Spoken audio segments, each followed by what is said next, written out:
Εκείνο που έφερε τη μεγαλύτερη δόξα στην αρχαία Σαμοθράκη και την έκανε να ξεχωρίζει ανάμεσα στις ελληνικές πόλεις ήταν η λατρεία των μεγάλων θεών, όπως ήταν η επίσημη τους ονομασία. Η λατρεία αυτή περιλάμβανε μυστήρια που πιστευόταν πως είχαν θεία προέλευση και η μοίηση σε αυτά ήταν εξίσου φημισμένη ανάμεσα στους Έλληνες και τους Ρωμαίους με εκείνη των Ελευσινίων μυστηρίων. Η συμμετοχή στα μυστήρια της Σαμοθράκης δεν ήταν αναγκαστική για όσους έρχονταν στο ιερό των μεγάλων θεών, πράγμα που συνέβαινε στην Ελευσίνα. Το ιερό, όπως άλλωστε και άλλα δημόσια ιερά της Ελλάδας, ήταν ανοιχτό στον καθένα για τη λατρεία των θεών σε όλες τις δημόσιες εκδηλώσεις. Παρά τη γειτνίασή του με την πόλη, δεν ήταν το επίσημο ιερό της ελληνικής πόλης κράτους. Τούτο συμπεραίνεται από το ότι και η ίδια η πόλη αντιπροσωπευόταν στις ετήσιες γιορτές με πρεσβευτές, όπως ακριβώς και οι ξένες πόλεις. Όπως ανάμεσα σ' άλλα, τα ιερά των Δελφών και της Ολυμπίας, έτσι και το ιερό της Σαμοθράκης είχε διεθνή χαρακτήρα. Καθώς ήταν η συνήθεια σε τέτοιου είδους ιερά, πολλές θεότητες συγκεντρώνονταν γύρω από μια κύρια μορφή. Στη Σαμοθράκη αυτή η μορφή ήταν μια μεγάλη μητέρα που απεικονίζεται σε πολλά σαμοθρακίτικα νομίσματα, καθιστή ανάμεσα σε δυο λιοντάρια. Στην άλλη όψη εικονίζεται το κεφάλι της προστάτηδας της πόλης θεάς Αθηνάς. Η κύρια θεότητα ήταν συγγενική της μεγάλης μητέρας της Ανατολίας, της φρυγικής Κιβέλης και της τροικής μητέρας του όρους Ήδη. Ήταν μια παντοδύναμη εξουσιάστρια ενός άγριου ορεσίβιου κόσμου που, όπως απέδειξαν οι ανασκαφές, λατρευόταν σε ιερούς βράχους, κοντά ή πάνω στους οποίους τις πρόσφεραν θυσίες. Στη Σαμοθράκη η βωμή αυτή είναι μεγάλη φυσική ποικιλόχρωμη βράχη από πορφυρίτη, που το χρώμα τους κυμαίνεται από το πράσινο και το κόκκινο ως το γαλάζιο και το γκρίζο.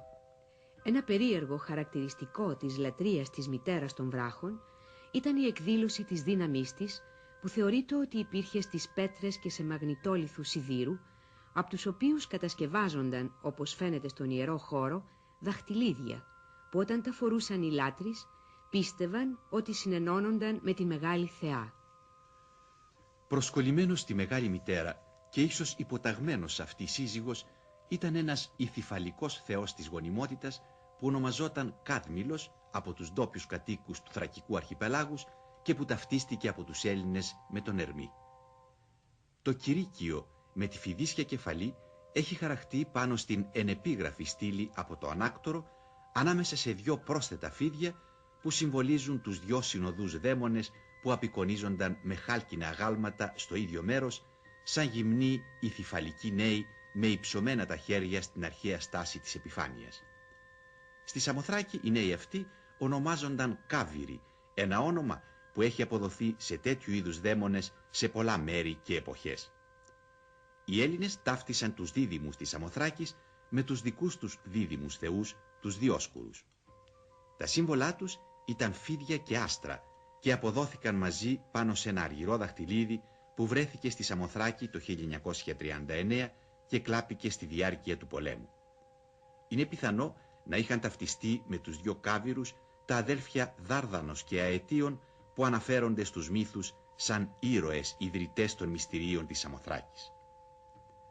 Η ομάδα αυτή των θεοτήτων, η Μεγάλη Μητέρα Αξίερος, ο θεός της εφορίας Καδμήλος και οι δαίμονες, δηλαδή οι Κάβυροι, φαίνεται πως αποτελούσαν μια ομάδα προελληνικής καταγωγής. Αλλά στους μεγάλους θεούς συμπεριλαμβάνονταν δύο ακόμα ισχυρές μορφές. Ένας θεός του κάτω κόσμου και η σύζυγός του που οι Έλληνες καλούσαν με τα γνωστά ονόματα του Άδη και της Περσεφόνης.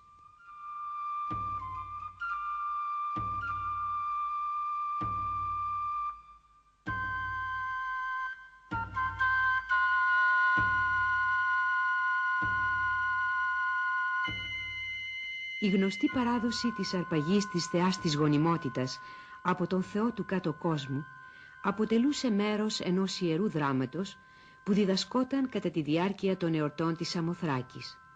Στα μεταγενέστερα όμως χρόνια η τελετουργία αυτή ταυτίστηκε με τη μυθική ιστορία του γάμου του Κάδμου και της Αρμονίας, ίσως εξαιτίας της συγγένειας του ονόματος του Κάδμου με το Καδμήλος και του προσιγορικού Ηλέκτρα.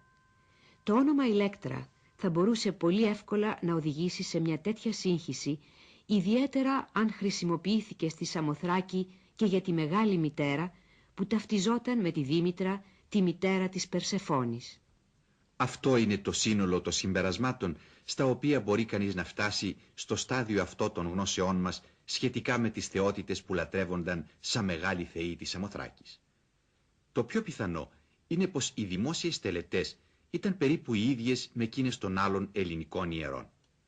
Έτσι γίνονταν θυσίες ζώων, βοηδών, προβάτων και χείρων για τους θεούς του κάτω κόσμου, σπονδές, προσευχές και αφιερώματα. Πολλοί βωμοί διαφόρων μεγεθών βρέθηκαν σε όλη την έκταση του ιερού χώρου. Σε αυτούς περιλαμβάνονται οι πρώιμοι βραχώδεις βωμοί, 2 στην περιοχή της Θόλου της Αρσινόης, ένας άλλος που αργότερα καλύφθηκε κάτω από τη μεγάλη αυλή του βωμού και ένας άλλος που ίσως είναι ο βωμός της Εκάτης, που αρχικά κι αυτός κτίστηκε με ογκόλιθους.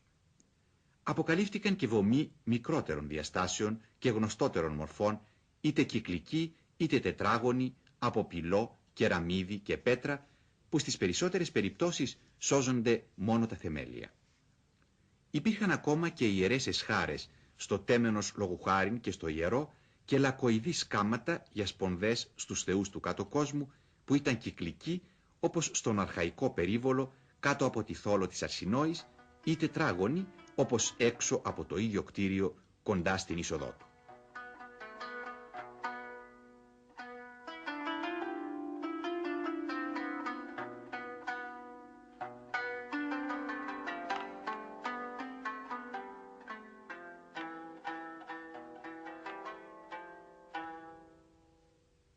Στη μεγάλη ετήσια γιορτή, οι πομπές μετακινούνταν πιθανώς από βωμό σε βωμό σε διαδοχικές μέρες. Στην πραγματικότητα όμως ξέρουμε πολύ λίγα πράγματα για τη γιορτή αυτή. Ακόμα και η ημερομηνία της μας είναι άγνωστη. Καθαρή εικασία είναι η υπόθεση του γιορτασμού της στο τέλος του Ιουλίου. Αν είναι έτσι, η γιορτή μπορεί να επέζησε στο λαϊκό καλοκαιριάτικο πανηγύρι της 26ης Ιουλίου, που γιορτάζεται η μνήμη της Αγίας Παρασκευής στις πηγές ενός δάσους με πλατάνια στην Παλαιόπολη. Από τον 3ο τουλάχιστο αιώνα π.Χ. και ύστερα, οι Σαμοθρακίτες έστελναν κάθε χρόνο προσκλήσεις για τις γιορτές αυτές σε όλη την Ελλάδα και τη Μικρά Ασία, ενώ πρεσβευτές από πολλές πόλεις και οργανισμούς συμμετείχαν στη γιορτή μαζί με τους πρεσβευτές της ίδιας της Σαμοθράκης, τον τοπικό πληθυσμό και άλλους επισκέπτες. Σε μερικές περιπτώσεις, τέτοιοι πρεσβευτές είχαν εξουσιοδοτηθεί και σαν ιεροποιοί για την προσφορά θυσιών στη Σαμοθράκη, που απέβλεπαν στην ευημερία των πόλεών τους. Στις αρχές του 3ου αιώνα π.Χ. οικοδομήθηκε η Θόλος της Αρσινόης, όπου τόσο στην είσοδό της όσο και στο εσωτερικό της προσφέρονταν θυσίες. Φαίνεται πως χτίστηκε για να εξυπηρετεί τις τελετουργικές συγκεντρώσεις των πρεσβευτών αυτών. Είναι ακόμα πιθανό πως η οικοδόμηση αυτού του θαυμάσιου κτηρίου σχετίζεται με την οργάνωση του Διεθνούς Πανηγυριού. Η διακόσμησή του με φιάλες και βούκρανα έχει σχέση με τη χρήση του.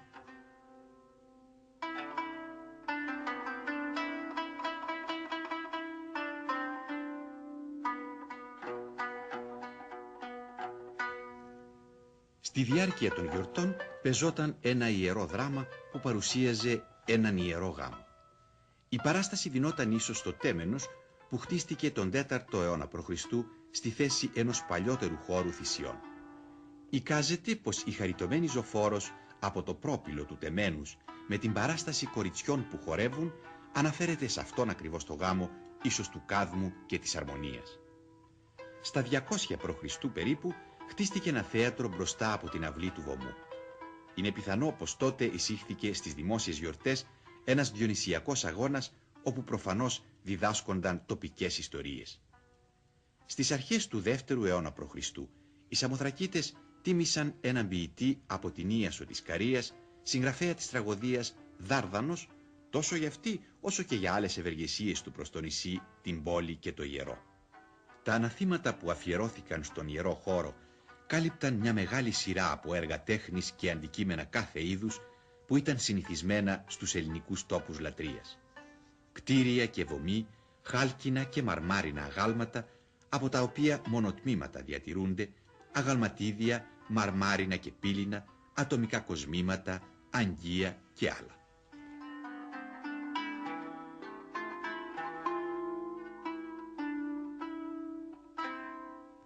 Επειδή η δόξα του ιερού στηριζόταν στη σπουδαία θαλάσσια θέση του νησιού, οι θεοί του έγιναν οι προστάτες των ναυτικών. Οι κάβυροι, που ταυτίστηκαν από τους Έλληνες με τους Διόσκουρους, τους προστάτες και οδηγούς των ναυτιλωμένων, έγιναν γι' αυτόν ακριβώς το λόγο ιδιαίτερα δημοφιλείς. Και πραγματικά ο ιερός χώρος ήταν γεμάτος από αναθήματα ανθρώπων που σώθηκαν από θαλάσσιους κινδύνους. Έχουμε μάλιστα ένα επίγραμμα του μεγάλου ποιητή των ελληνιστικών χρόνων Καλιμάχου, που κοροϊδευτικά αναφέρεται στην ανάθεση μιας αλατιέρας από ένα φτωχό ταξιδευτή που οι θεοί έσωσαν από τρικυμίες χρεών. Ενώ οι μυστικές τελετουργίες της Σαμοθράκης συμπεριλάμβαναν συνηθισμένες θρησκευτικές τελετές, όπως τη θυσία και την επίκληση, διέφεραν από αυτές στην αποκάλυψη μιας ιερής ιστορίας, όπως της αρπαγής της Περσεφόνης στην Ελευσίνα, και στην επίδειξη στο μύστη πολυσήμαντων συμβόλων. Παράλληλα με την επίδειξη των συμβόλων, φαίνεται πως γινόταν και μια κάποια αναφορά και ερμηνεία του μύθου. Με την επίδειξη και με την επικοινωνία με τους θεούς, πράξεις που παρέμεναν αυστηρά μυστικές, οι μύστες πετύχαιναν ορισμένα προνόμια. Γενικά ο μύστης έτρεφε την ελπίδα της καλής τύχης. Στη Σαμοθράκη λέγεται πως προστατευόταν ιδιαίτερα στη θάλασσα. Ένα πορφυρό μαντίλι που προσφερόταν κατά τη μοίηση και δενόταν γύρω από το υπογάστριο ήταν το μαγικό φυλαχτό που προστάτευε τους ναυτικούς και τους ταξιδιώτες από τους κινδύνους. Είναι πιθανό πως τα σαμοθρακίτικα σιδερένια δαχτυλίδια που ήταν εκτεθειμένα στη θεϊκή δύναμη της μαγνητικής πέτρας ήταν ένα άλλο προστατευτικό σύμβολο που δινόταν κατά τη μοίηση. Αλλά δεν ήταν μόνο η καλοζωία που εξασφαλιζόταν με τη συμμετοχή στα μυστήρια. Στην Ελευσίνα, από το τέλος του 7ου κιόλας αιώνα π.Χ., δινόταν στους μύστες η υπόσχεση για μια ευτυχισμένη μεταθανάτια ζωή. Στη Σαμοθράκη δεν έχει ακόμα επιβεβαιωθεί μια τέτοια υπόσχεση. Τις ίδιες όμως ιδέες υποβάλλουν μια σκηνή με ήρωες στον κάτω κόσμο σε ένα αρχαϊκό ανάγλυφο που βρίσκεται στο Παρίσι, καθώς και μια πρωτομύτου τη Ρεσία που χρονολογείται στον 5ο αιώνα. Πάντως, σε μεταγενέστερους χρόνους υποστηριζόταν πως η συμμετοχή στα μυστήρια της Σαμοθράκης έκανε τους ανθρώπους ηθικά καλύτερους. Γι' αυτό οι μύστες συχνά αυτοαποκαλούνταν ευσεβείς.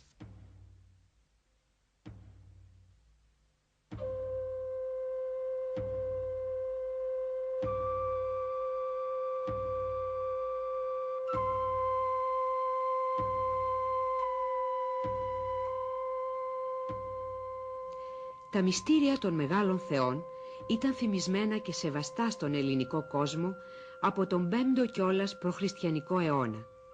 Μαζί με τα μυστήρια της Ελευσίνας ξεχωρίζουν σαν τα κυριότερα δείγματα μιας μορφής θρησκευτικής εμπειρίας στην αρχαία Ελλάδα, που αργότερα θα ξαπλωνόταν ραγδαία σε ολόκληρο τον αρχαίο κόσμο. Μολονότι στην Ελλάδα δεν ήταν ασυνήθιστες οι κλειστές τελετουργίες που τελούνταν μυστικά από ορισμένες κοινωνικές ομάδες, τα μυστήρια αυτά ξεχώριζαν από τις δημόσιες λατρείες όχι μόνο για τη μυστικότητα και τον περιορισμό τους σε ορισμένα μόνο άτομα, αλλά και χάρη σε ένα σύνολο άλλων χαρακτηριστικών.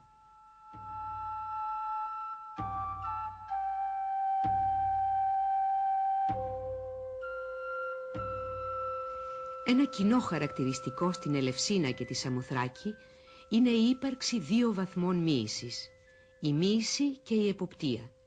Αλλά ενώ στην Ελευσίνα η απόκτηση των 2 βαθμών συνδεόταν με τις ετήσιες γιορτές και έπρεπε να χωρίζεται από ένα χρονικό διάστημα τουλάχιστον 1 χρόνου, στη Σαμοθράκη ο ανώτερος βαθμός της εποπτείας μπορούσε να αποκτηθεί αμέσως μετά τη μοίηση, ακόμα και την ίδια μέρα. Και πάλι, ενώ στην Ελευσίνα η εποπτεία φαίνεται πως ήταν απαραίτητη για τη συμπλήρωση των τελετουργιών, αντίθετα εδώ οι κατάλογοι των μοιημένων δείχνουν πως η μοίηση στον ανώτερο βαθμό ήταν η εξαίρεση μάλλον παρά ο κανόνας. Αυτό σημαίνει πως με την εποπτεία είχαν συνδεθεί διάφοροι όροι που εμπόδιζαν πολλούς ανθρώπους από την απόκτησή της. Όπως δείχνει η κοινωνική κατάσταση των απλών μισθών και των μισθών που έγιναν και επόπτε, οι όροι αυτοί δεν είχαν ούτε οικονομικό ούτε κοινωνικό χαρακτήρα. Είναι πιθανό πως συνδέονταν με ηθικές απαιτήσεις και πως πριν από την εποπτεία γινόταν ένα είδος εξομολόγησης του υποψήφιου επόπτη που έπρεπε να ομολογήσει τα αμαρτήματά του, γεγονός μοναδικό για την ελληνική θρησκεία και βεβαιωμένο για τα μυστήρια της Σαμοθράκης. Επίσης, ενώ στην Ελευσίνα η συμμετοχή περιοριζόταν στους Έλληνες από εθνική άποψη και στους ελεύθερους από κοινωνική, στη Σαμοθράκη μπορούσαν να μοιηθούν άνδρες, γυναίκες και παιδιά όλων των εθνικοτήτων, δούλοι και ελεύθεροι.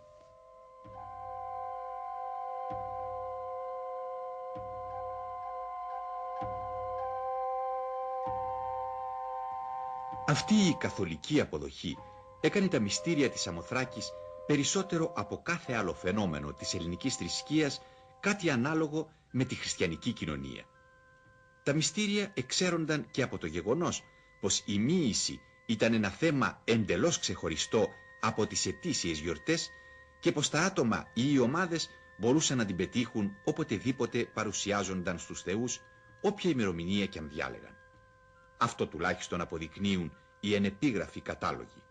Ενώ η μοίηση γινόταν μόνο στη Σαμοθράκη από τους ελληνιστικούς τουλάχιστον χρόνους και εξής, οι ομάδες των μισθών οργανώνονταν σε θρησκευτικές λέσχες σαν Σαμοθρακιαστέ και είχαν σε αρκετές πόλεις δικούς τους τόπους συγκεντρώσεων.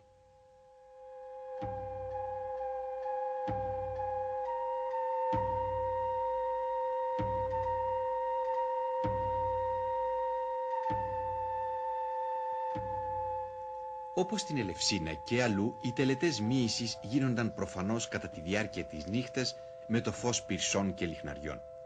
Πυρσοί εμφανίζονται επανειλημμένα στα μνημεία της Σαμοθράκης. Επίσης, μαρμάρινοι λίχνοι που χρονολογούνται από τον 7ο ως τον 4ο π.Χ. αιώνα. Οι λίχνοι αυτοί είχαν κατασκευαστεί όχι για εξάρτηση, αλλά για μεταφορά εις στήσιμο πάνω σε υποστήριγμα και προφανώς χρησιμοποιούνταν στις νυχτερινές τελετουργίες. Αυθονία πύληνων λιχναριών ανακαλύφθηκαν πρόσφατα. Μερικά από αυτά έχουν χαραγμένο το αρχικό μαγικό γράμμα των μεγάλων θεών, θήτα. Άλλα πάλι φέρουν το αποτυπωμένο μονόγραμμα ε που είχε το ίδιο νόημα. Φαίνεται πως κατασκευάστηκαν για την αποκλειστική τους χρήση στη σαμοθρακίτικη θρησκεία και το πλήθος τους δείχνει πως σε κάποια δεδομένη στιγμή των τελετουργιών κάθε μύστης κρατούσε ένα λιχνάρι.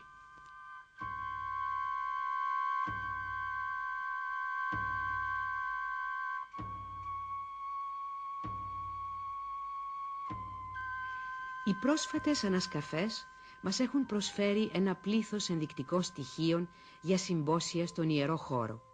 Οι εκδηλώσεις αυτές μπορεί να μην είχαν ιερό χαρακτήρα και ίσως να μην αποτελούσαν μέρος των μυστικών ιεροτελεστιών. Τα συμπόσια αυτά όμως και η κάθαρση μπορεί να προηγούνταν ή να ακολουθούσαν την πραγματική μυστική μοίηση. Ίσως ήταν πράξεις που περιλάμβαναν θυσίες ζώων και προσφορές υγρών, σπονδές δηλαδή, μετά από τις οποίες οι συμμετέχοντες γλεντούσαν και έπιναν. Ένας αποθέτης που περιείχε λεπτοκαμωμένα ελληνικά και ντόπια χειροποίητα αγγεία και χρονολογείται στον 7ο αιώνα π.Χ.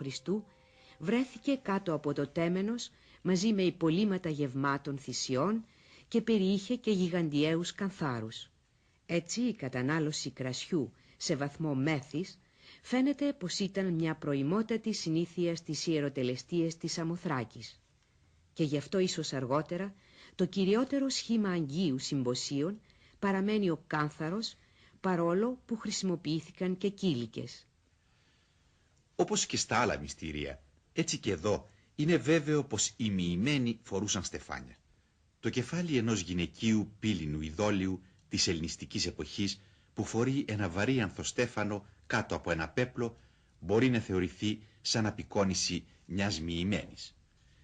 Οι προετοιμασίες για τη μοίηση γίνονταν ίσως σε ένα μικρό δωμάτιο, ένα είδος ιεροφυλακίου στα νότια του Ανακτόρου, που επίσημα ονομαζόταν Ιερά Οικία. Εδώ φαίνεται πως υπήρχαν πάγκοι και ακόμα πως εδώ ο δόκιμος δεχόταν το λιχνάρι και ίσως ντυνόταν στα λευκά.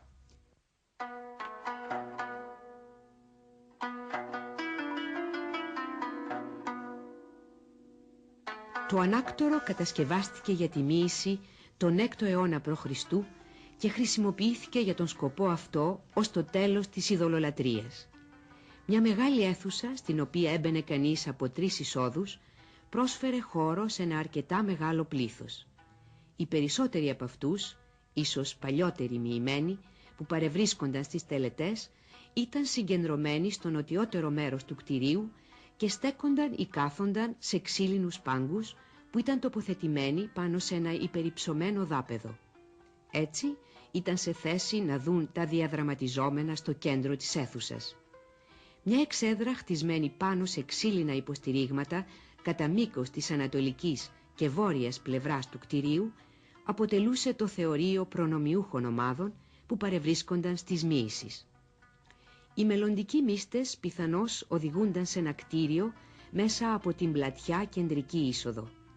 Κάποια τελετουργική πράξη γινόταν στη νότια-ανατολική γωνία του κτηρίου, που αρχικά φαίνεται πως ήταν ένα είδος απλού καθαρμού σε μια λεκάνη. Από τα ελληνιστικά όμως χρόνια και έπειτα, ο μύστης στεκόταν πάνω σε ένα στενό κατόφλι κι ίσως έκανε σπονδύ πάνω σε μια ιερή πέτρα στον πυθμένα ενός στρογγυλού λάκου. Ο λάκκος αυτός καλυπτόταν συνήθως από ένα φορητό ξύλινο κάλυμα. Ίσως στο τελικό στάδιο της μοίησης, ο μύστης έπαιρνε τη θέση και προφανώς καθόταν πάνω σε μια στρογγυλή ξύλινη εξέδρα απέναντι από την κύρια είσοδο, ενώ γύρω του γίνονταν διάφοροι τελετουργικοί χοροί. Μετά τη μοίηση οδηγιόταν στο βόρειο δωμάτιο, ανεβαίνοντας τη μια από τις 2 εισόδους του. Μέσα σε αυτό το άδυτο πρέπει να δινόταν κάποια τελετουργική παράσταση. Παράλληλα, του παρουσιάζονταν μερικά ιερά σύμβολα. Η είσοδος σε αυτό το άδυτο, πριν από τη μοίηση, ήταν πάντα αυστηρά απαγορευμένη. Είναι πιθανό πως οι μύστες μετά το ανάκτορο επέστρεφαν στην Ιερή Οικία, όπου έπαιρναν κάποιο είδους έγγραφη διαβεβαίωση της μοίησης. Πάνω στους τοίχους του κτηρίου αυτού, στα τελευταία τουλάχιστον χρόνια, ο μύστης μπορούσε να δει πολλές μαρμάρινες στήλες, ένθετες στους τοίχους, που μνημόνευαν προηγούμενες μοίησεις επώνυμα και χρονολογικά, και αν ο ίδιος πλήρωνε, θα μπορούσε να παραγγείλει παρόμοια χάραξη του δικού του ονόματος. Μόνον όταν με αυτόν τον τρόπο γινόταν κανείς ευσεβής μύστης, θα μπορούσε να προχωρήσει, αν το επιθυμούσε, στην απόκτηση του ανώτερου βαθμού μοίησης, την εποπτεία, στο κτίριο που ονομαζόταν Ιερών, στο νότιο μέρος του ιερού χώρου. Η πρόσωψή του, που συμπληρώθηκε στην ύστερη ελληνιστική εποχή και έδινε την εντύπωση ναού, φωτιζόταν από τεράστιους πυρσούς. Κανένας άλλος, εκτός από τους τέλεια μοιημένους, δεν μπορούσε να μπει σε αυτό. Ακόμα και ο υποψήφιος επόπτης φαίνεται πως έπρεπε να υποστεί μια προκαταρκτική τελετή στην εξωτερική πλευρά του ιερού, κοντά στην είσοδό του. Εδώ, 2 μαρμάρινα σκαλοπάτια, το καθένα αρκετά μεγάλο για να σταθεί ένα άτομο, πλαισίωναν ένα μεγάλο αναμένο πυρσό. Είναι πιθανό πως ο υποψήφιος στεκόταν πάνω στο ένα σκαλοπάτι, ενώ ένας ιερέας, εξεταστής ή μάρτυρας πατούσε πάνω στο άλλο, και πως ο μελλοντικός επόπτης ήταν υποχρεωμένος να ομολογήσει τα κυριότερα αμαρτήματά του και να δεχτεί άφεση αμαρτιών, αν κάτι τέτοιο ήταν δυνατό. Στο μεταξύ, μέσα στο κτίριο είχαν συγκεντρωθεί θεατές, παλιότεροι φυσικά επόπτε, που κάθονταν πάνω σε πάγκους σε όλο το μήκος των πλευρικών τοίχων. Ο μύστης φαίνεται πως οδηγιόταν στο εσωτερικό του κτηρίου από την κύρια πύλη. Ίσως κοντά στην είσοδο γίνονταν καθαρτήριες και εξαγνιστικές τελετές. Ακολουθούσε μια θυσία σε μια ιερή εστία στο κέντρο του Σικού. Ο επόπτης φαίνεται πως καθόταν ύστερα στο πίσω μέρος του κτηρίου για να δει με τα ίδια του τα μάτια μια αποκάλυψη, όπως άλλωστε μαρτυρεί και η λέξη εποπτεία. Στο σημείο αυτό ο ιεροφάντης έμπαινε στην αψίδα και ανέβαινε πάνω σε μια ειδική πέτρα. Έκανε μια λειτουργία και παρουσίαζε τα σύμβολα, ενώ κατά διαστήματα φαίνεται πως εκτελούσε αόρατες τελετουργίες μαζί με τις προσφορές σπονδών στους θεούς του κάτω κόσμου, πίσω από τα παραπετάσματα που χώριζαν την αψίδα από την αίθουσα όπου κάθονταν οι θεατές.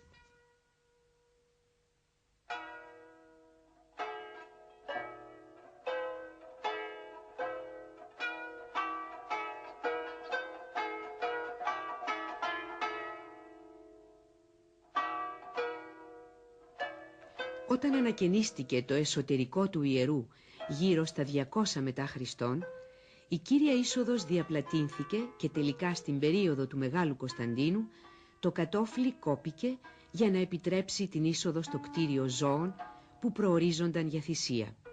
Μαζί με αυτές τις μετατροπές κτίστηκαν θωράκια για να προστατέψουν τους θεατές. Τότε στην αψίδα έγινε μια κρύπτη και ανοίχτηκε μια οπή στο βήμα που συνήθως σκεπαζόταν με ένα ξύλινο κάλυμα. Τώρα επέτρεπε να χυθεί στο βράχο κάτω από το βήμα η προσφορά της παραδοσιακής πονδής. Οι αλλαγές αυτές, που προσθέθηκαν στην εποπτεία την ύστερη αρχαιότητα, εξυπηρετούσαν τα κρυοβόλια και τα ταυροβόλια της Μεγάλης Μητέρας, μιας θεότητας της Ανατολίας, όχι ουσιαστικά διαφορετικής από την αξίερο της Σαμοθράκης. Στις τελετουργίες αυτές ο μύστης ή ένας ιερέας στη θέση του κατέβαινε σε ένα λάκκο που έφτανε το κατώτερο επίπεδο της αψίδας και πάνω του δεχόταν το αίμα των θυσιαζόμενων ζώων σαν ένα είδος βαπτίσματος.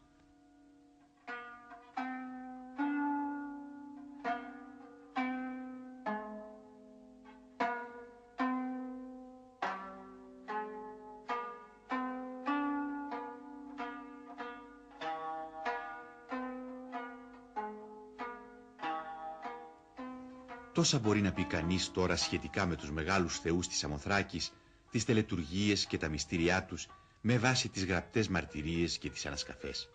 Το ουσιαστικό περιεχόμενο του μύθου, της πίστης του και της διδασκαλίας των μυστηρίων θα παραμείνει για πάντα άγνωστο σε όλους εκείνους που δεν μοιήθηκαν.